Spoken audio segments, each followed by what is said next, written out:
70 წლის სვეტლანა ნახევრად დანგრეულ სახლში ცხოვრობს, რომელსაც სახურავიდან წყალი ჩამოსდის. ყოველდღე ყველაფერზე ზოგავს, წამყრებზე, საკვებზე, რათა უბრალოდ მომდევნო დღემდე მიაღწიოს. ჩვენ გარდა მას დამხმარე არავინ ჰყავს. სიარული სულ უფრო მეტად უჭირს. მას მუხლები ძალიან სდგება. ერთ-ერთი მუხლის ქვეშ კისტა აქვს და ოპერაცია სჭირდება. გაუსაძრისი ტკივილი მოსვენებას არ აძლევს.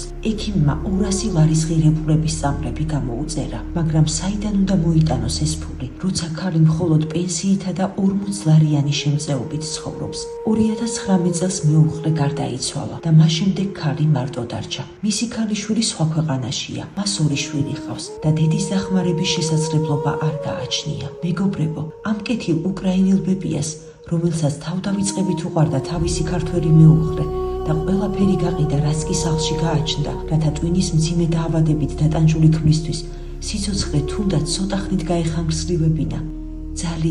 ძალიან სჭირდება ჩვენი დახმარება. გთხოვთ, ნუ აუვლით გვერდს, გააკეთეთ სიკეთე ბებიას სვეტასთვის. გადარიცხეთ ნებისმიერი თანხა ჩერნოვეცკის ფონდის ოფიციალური საიტის მეშვეობით.